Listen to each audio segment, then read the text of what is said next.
Well, it's been a long break from us.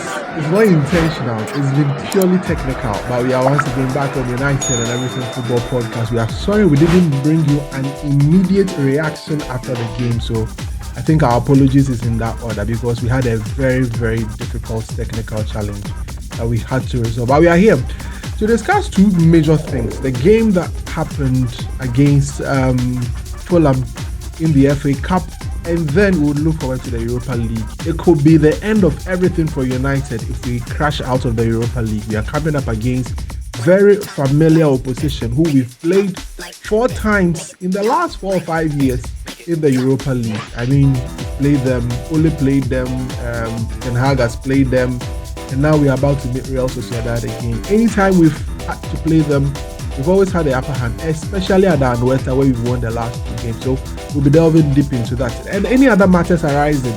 Just before we started recording, we got the news that Kobbie Mainoo says he wants £180,000 a week to sign a new contract. Just before we came on, Kwame and I were discussing it. Anyway, whatever we're discussing, we'll bring it here on United and Everything Football. Kwame, the season, some way. S is for buy.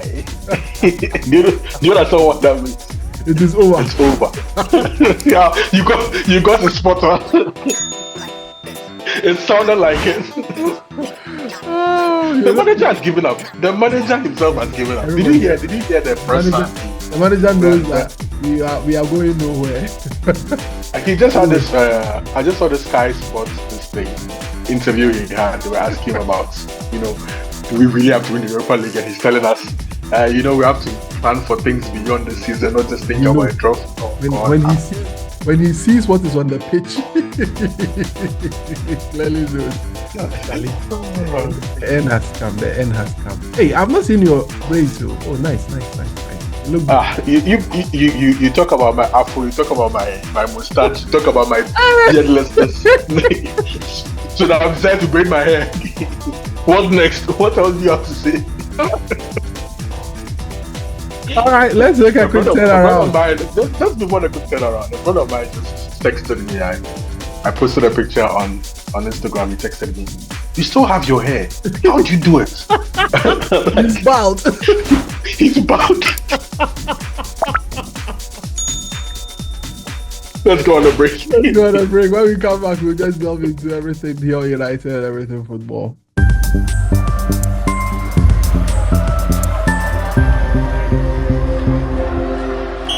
All right, thank you very much. Welcome back to United and Everything Football Podcast. I'm here with Kwame Mainoo, as usual, getting into the game and everything that happened.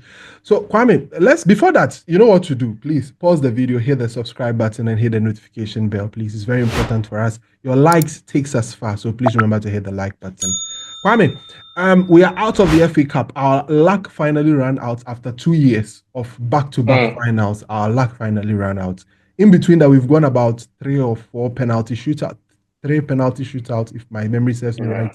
I remember that Brighton penalty shootout in the semi-final, and in Coventry against Coventry. No, against Coventry we won. Did we win on penalties? Yeah, we did. The semi-final. We did. We won on penalties, and then another penalties against Arsenal. On the 4th one we lost. The Coventry. But I told you, yes, in the previous episode that it won't even come down to luck. Yeah. Our luck will actually run out because I just knew it was the last stop. I just knew it, like instinctively. I knew it.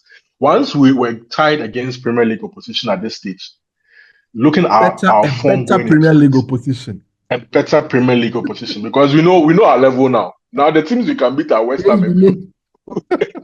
If you face any team, oh God, Manchester United. I just said to myself, there's no way I see us winning. And if you want us to dive deep into the game, it went exactly outside. Let's go. We're on the back foot for 120 minutes, basically. We ceded possession to them. They ran the show most of the time. We came out of the blocks quickly this time. Like, I think we want to show something. We had a couple of chances from Rasmus, Bruno Fernandes long range ranger, and then the game just pitted into how everybody expected the game to peter into, where a better Premier League opposition just decides to calm down, play the ball from left to right, just glide through our midfield every now and then and just we're slicing us so easily, like slicing bread. Easily. Unsurprisingly they took the lead once again through the 12th set piece goal we have conceded under Ruben Amorim. No cure, zero cure to the problem. It's just same old, just before halftime. Yeah. We come back into the second half, and Bruno Fernandes, who has had a lot of stick from the media for reasons that I don't seem to understand. But Kwame, if you remember, I have this line I always say to you and everybody else in our Telegram group. If you don't build good teams, you know the players who suffer the most? The ones, the scapegoats becomes the ones who are constantly saving us. Thank you very much. You literally just quoted everything. And I've been saying this for how long? If you could tell the view, how long have I been saying? Many years. Yes. I say this every single year because if you don't build good teams. Many years. I've always been saying this. I repeat it every single year. The reason from Paul Pogba to whoever, I've been saying the same thing. Yeah. The reason is people look for hope. Yeah. Right? In the midst of despair, people know the team is bad, but they're looking for hope. And they know very well that the hope lies in one or two players. And when those two players don't perform, then it becomes... We blame them for everything. Bruno Fernandes has been the shining light. Up until Bruno Fernandes was left alone, was Marcus Rashford as his sidekick. Yes. He's gone now. He's at Villa. He's playing at Villa now. Or the pressure is off. They're not talking about him anymore. No. And now Bruno Fernandes, despite his heroics every single damn week, ever since we signed him in 2000, up until now, 5 years, people are now saying he's a liability in the team. He's the cause of our problems. And he's not amongst them is Roy Keane. Roy Keane. And I've seen a lot of people on Sky Sports saying all sorts of things about Bruno Fernandes. Meanwhile, when you pull out the stats, he's probably one of the best midfielders in the world. Not just even to talk about the Premier League alone. Yeah. But am I surprised?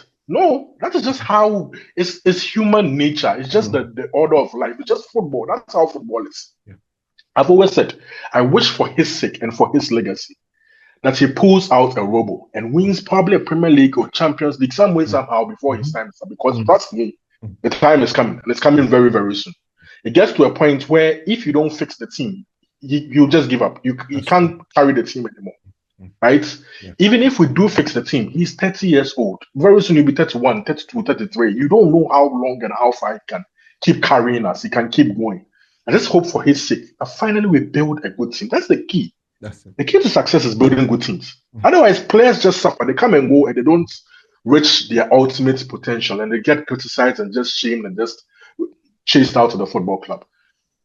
He brought us back into the game because he's the only person who can score goals now. Our strikers can score. Nobody else can score. Ahmad is injured. So if he doesn't score, if he doesn't put in the corner or a free kick for somebody to head in, nothing is happening. So I knew we had exhausted that lifeline of him scoring. You know what? If somebody else had even equalized, I would say there's the Bruno thing that is just left for us to win. But once he scored that goal, I said, let's just see what happens. Funny enough. Yeah. In the last few minutes of the game, when we brought on Garnacho, I think we brought Garnacho and then Kobbie on. Yeah. We did have enough chances in those last 5 to 10 minutes of regulation time to win. Yeah. But most of it did fall to Obi. But you could see the nervousness and then the inexperience, the rawness showing. Yes. He's a 17-year-old boy who has been trusted into it. I've been saying it. See, this Old Trafford, not any other stadium. Old Trafford. Yes, but then again, young players, often the saying is that they play without fear. That's true. There's a difference between being nervous and being afraid. They are not the same thing. Yeah. I didn't think he showed any fear. No. It was nervousness on the ball. The touch wasn't right. Yeah. But in terms of putting himself about, making the right runs, the right movements, being in the right place at the right time, he was still doing his job. He got shot off. He bullied. One of them was very well saved. Calvin Bassett. Yeah. And that takes me to Rasmus Højlund. I know where you are going. Yeah, it's a build-up. I do that thing. It just takes me all the way back to Rasmus Højlund. Rasmus Højlund. The excuses for Rasmus Højlund have always been there is no service. This kid came on for 30 minutes. He had about 3 of regulation time. About 3 chances. Yes. All because he places himself instinctively. See, he hasn't learned anything different. He's just doing the basics. Yeah. Place yourself in a good position. Make the right movement, and the chances will come. You will help your team.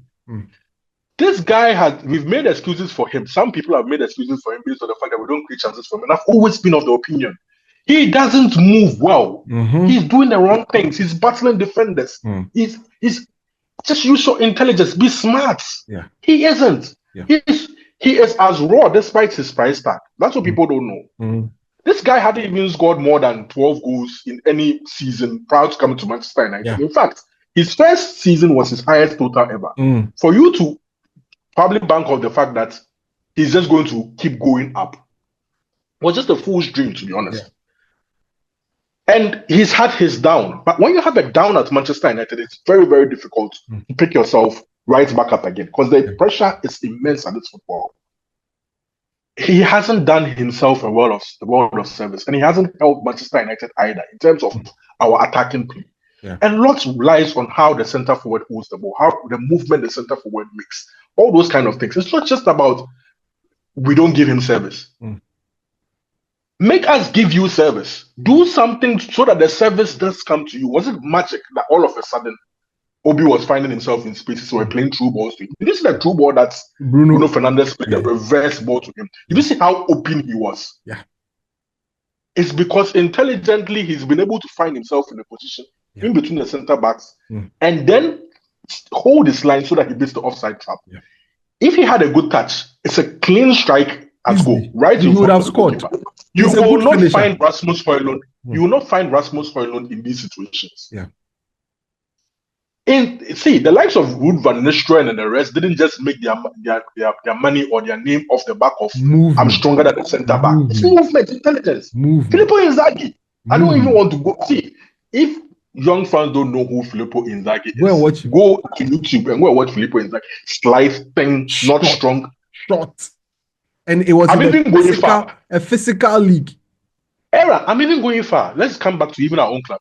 Javier Chicharito Hernandez. Movement. Just pure movement. It's just intelligence. He can't battle anybody one-on-one. Movement. And he kept on moving in the right spaces, in the right direction. And we want to make excuses for somebody we bought for £2 million. I'm sorry I'm having a rant here. But see, if you do not know what a Manchester United striker is, you would entertain what you are seeing in the likes of yesterday. We had Cavani. Just yesterday. What are we doing here? Let's get serious. So when I hear the likes of, we don't want an experienced forward and we want another kid, I'm just like, it just pisses me off. This thing always stems from the fact that we didn't get Harry Kane. So let it slide. So we're going to extra time, and in extra time, we barely created anything in extra time. Garnacho had a few pops at goal, but he also wasted some chances. As for him, the league said the better. But in terms of control, Fulham just had control of the whole game. Yeah. What even pisses me off the most was that when you see the Fulham substitutions coming on, right? They're bringing on experienced players, Willian and that Mexican striker. I'm like, how is it possible that Manchester United doesn't have anything? As at the extra time, we had exhausted ourselves. It was left just with 2 goalkeepers. Just 2. It's sad. It's just sad. It's a sad situation as to how this squad has gotten to where it's gotten to. And it put us out into 120 minutes, 1-1. We go on penalties. And then I knew, I was just saying to myself, 1 time, lucky 2 time, lucky 3 time. Like I put on Twitter, would our luck in this competition still continue? Because I just said, it's just down to luck now. We just need to keep on getting lucky. And when we did miss a couple of penalties, Lindelof, a very good penalty taker, surprisingly. I don't know how come he played it that poorly. And Zexi, Sexy Zexi was getting a lot of honorary mentions during the game. And then he nullified all that by missing the crucial because he's doing nutmegs and doing the This is what gets fans on their feet now. The young generation of fans, honestly, sometimes, especially when you see their comments on Twitter and all that, where they're excited by these kind of things, I'm like, oh Lord, what has our game turned into? What has our game turned into? What's this? Because of this, he's a fucking striker. He's supposed to score. He doesn't score. Our 3 forwards haven't scored goals in 18, 19, 20 games. What are you Rasmus talking hasn't about? scored in 18 games. Garnacho hasn't scored in 19 games. Zexi Garnacho has hasn't scored even scored a goal for for Amorim. this manager. Not even one. Over 3 months. Kwame, let's go to Sociedad. Let's go to Sociedad. Oh, good Lord. Anyway, it is what it is. Out of one competition, and then for the other. See, I told you that this week would define our season, and then we are here. Proper definition. We survived relegation by beating Ipswich. I knew we'd get out of the cup. And then just one large cup competition. So, that you were talking about earlier on, you said we have won a couple of games there. Technically, we have won 2 away games there, but one of the away games was on neutral grounds. Yeah. We played at Juventus. Where we won, was it 3 or 4? We Yes. COVID time, because time, yes. Yeah. But the other one was a Garnacho winner a couple of seasons ago when Ronaldo set him up. 2 seasons ago. Yeah. They are one of the few Spanish teams that, weirdly enough, we have a very good record against. Because against other Spanish teams, I think Valencia aside, we have struggled against almost every other Spanish team that we've played. Head to head, I think almost all of them lead us. Ideally, this shouldn't be a tie. The reason being that Sociedad themselves are struggling this season. They're having a poor season. Yes. Barca and Madrid just wiped them off the floor, basically. And aside cup competitions, they are struggling in the league. Yeah. They are really, really struggling in the league.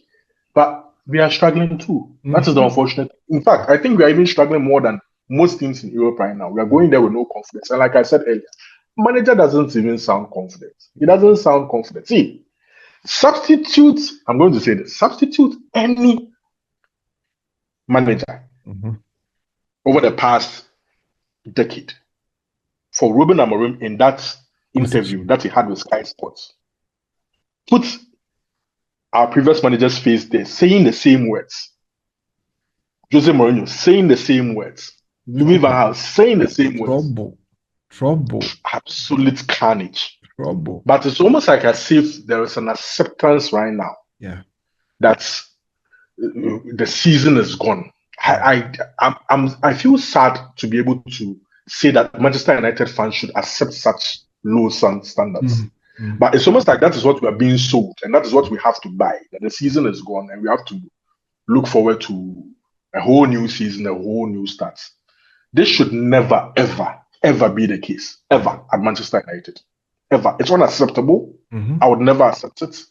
But it is what it is. If the manager has given up, who am I to sit here and feel optimistic? I don't think we go there and win. But we haven't lost a game in the Europa League. Yeah. In fact, he has won all his games in the Europa League. Yeah. So I'll stick my neck in the middle and say we'll probably get a point over there. I don't know whether it to be a scoreless draw, to be a score draw, but I don't see us losing. We'll probably pick up a point and come up to Old Trafford and see whether we can qualify for Old Trafford, because we even struggle at home compared to away games. We'll probably get a draw tomorrow, probably.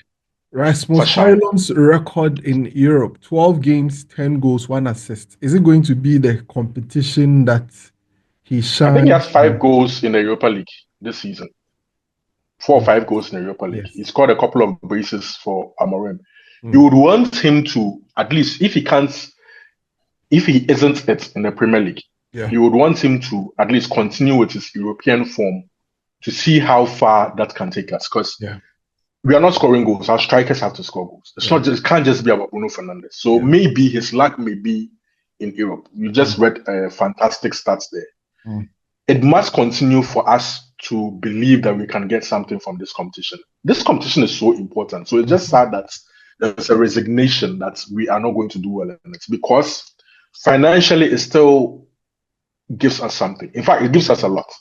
I read a stat that showed that we've already made about 12 million euros from the competition so far. We could probably make as much as 40 million euros if we do win the competition. It's not 120 million euro Champions League money if you're winning it, but it's still significant money nonetheless. But it looks like we've just accepted that nothing good is going to come out of this season. See, even if we move up league places, every league place is worth 3 million euros. Assume we move up to 3 million pounds, move from 15th to 10th. You're talking about 15 million pounds profit. So it's not just about just throwing the season away. Now everything counts. Everything counts for you, especially a manager who needs an overhaul to his squad. You must win football games to be able to sort of add to your kitty. Personally, I felt that was Ten Hag's biggest achievement last season by winning the FA Cup. Because it wasn't just about winning a trophy, which is important. But financially, I felt it was very, very important for him to get us into Europe. Yeah. We can qualify for the Champions League. Champions League by winning the Europa League. Yeah. Not another Europa League. Champions League football by winning the Europa But League. there's an acceptance that we can't win it. It's sad. It's unfortunate. It's unfortunate. Look at the field. I mean, look at the field in the Europa League. Look at the teams left. Why shouldn't we be able to compete against? We are the best team. We are the best team in there. I mean, with football heritage. I would say probably Spurs aside. No, I mean, Ajax I'm aside. talking about heritage-wise. Yes, heritage-wise. Who we should be able to beat who in there has won it aside us? Who in there? Probably Ajax. I'm not so sure, but Ajax probably. I'm not too sure. Ajax is sure. They are more of the Champions League, but I don't know of the Europa League. I don't know. Yeah, I don't know. But they are our peers when it comes to European success. But even them, they are very, very young and experienced. Exactly. We should be able to win this competition, even with our current squad and state. But alas, Ruben Amorim has given up. The club has even given up. Even the club, they say they are planning without it. They are planning without it. They considered. What it means, it takes us to the wage bill, right? Yeah. It takes us to the wage bill, and then this Kobbie Mainoo. Let's tackle it. Yes. See, if a very good point that you brought up, we are planning with an Europa League or no Europe sort of budget. What it means is that fans shouldn't misinterpret it to look like, the club doesn't think that we can qualify for the Champions League. That's not what it means. What it means is you tailor everything down to that level, so much so that when you overachieve, all you are doing is you are gaining a lot of profit. For example, what it means is already this season, a lot of players are not earning as much as they should, 25% less than what they should, right? What it means the wage bill is going to come down. Yeah. High earners like Rashford and Casemiro will probably be let go.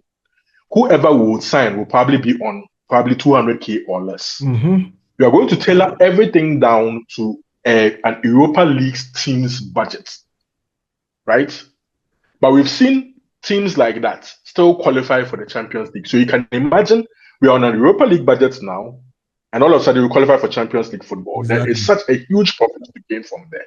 But currently, what we've been doing over the past 10 years is we have been an Europa League or no Europe team, because the honest truth of the matter is we've qualified for the Champions League only 5 times out of the past 11 seasons.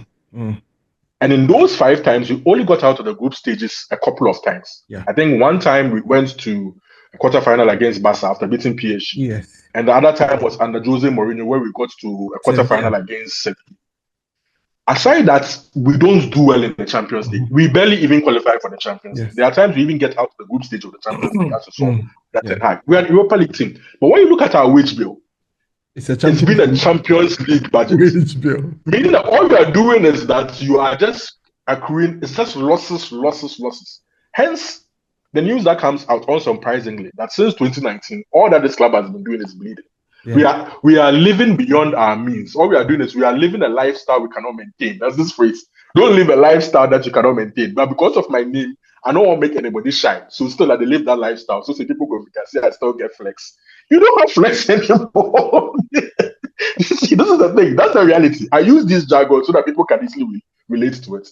The reality of the matter comes back to Ineos. What they are trying to do is ensure that we come back to reality, because we have been living a sort of life that we cannot maintain. So they're bringing us back down to where we should be, and hopefully, if we overachieve, we'll gain profit. It's just business. I'm just watching something here, and it has to do with Sociedad's last 5 games. They've won just 2 and lost 3. They've lost heavily: 4-0 losses, 1-0, 3-0 loss to Betis. Like you rightly said, they are nobody like that too. But they're struggling, they're suffering. It's not them. They're even fighting relegation. And it is not them. It is us. It is us. The problem is us. See, Kobbie Mainoo, you should forget about that 180k. See, we already need money for full profits. He's not a world beater. He's an excellent player. But you wouldn't put him in the category of generational talent. The generational talent is Lamine Yamal. Besides that, in his age category, every other person is somebody who needs development and who needs growth. Exceptional players, young players, but need to grow. You get what I'm saying? Kobbie Mainoo hands down from 20k to 180k. It is senseless. It doesn't make. We want to get rid of that sort of culture where we reward players humongous wages when they haven't achieved so much at this football club. So the 10, 21, 22. What are you 21 years old? What are you looking for 180k? It has to correspond. It's not like you are putting in any significant performances that sets us apart. No. That's the problem. No. That's the problem. It has to be reward. We have to reward players based off their level and performance. That's it. It is okay. I don't see any problem with us giving him 100k at this age for various reasons. You get what I'm saying? But even then, I feel that is even too much. To be asking 180k, all you are telling me right now is you want out of the club, because I want us to be that ruthless. When you demand for something senseless, thinking that Manchester United should still be acting, the club should just stop any form of negotiation. Yeah. You are for profit on the books. We can easily replace you if we buy well. That's now my issue now. Yeah. Sell him off if he doesn't want to agree to significantly lower terms. 100k max. Easy. Sell him off and reinvest the money back into the squad. Even players like Ahmad, how much? I'm not sure. How much are we paying Ahmad for? Reportedly 120k, but you know he's a forward who has been in good form. It's like the Rashford situation a couple of years ago. Yeah. He earned those wages off the back of the best form of his life. This season, yes. You cannot be performing the way you are performing in a very struggling Manchester United squad and be demanding 180k per week. It's senseless. It makes absolutely no sense. All right. Thank you very much, Kwame. It's been great having you. I'm just been scanning through my phone to see if there is anything we've not covered yet. There's been a lot that has been happening, and all of it has to do with Sir Jim Ratcliffe and his team's efforts to bring down a lot of costs down to ensure that there is enough money to significantly. You know, yeah, you're making a point. You know, they say we are moving out of London now. Yes. We are not doing the Accra London business again. We had an office, a huge office. Everybody come to Manchester. Everybody should go to Manchester, back on site. Everybody back on site. If you can't come back on site, everybody come to here's your Kondigo, your termination letter. Bye-bye. Cheers. Abi, great to have you. The last quiz question, the answer is Eric Cantona. A lot of you got it right. Thank you very much to you all for participating in that quiz. I mean, the responses were great. Thank you so much for being a part of the podcast. So we'll see what happens after the game against Real Sociedad. We hope it's a positive one. We hope it's one that excites us. We hope it's one that gives us some sort of hope. At least if you're able to move to the quarterfinal. Which team are we even playing? Let me Lyon and some team. It's not it's not hard. It's not hard. We'll see you on the next one. Have a great time. Bye. Oh God.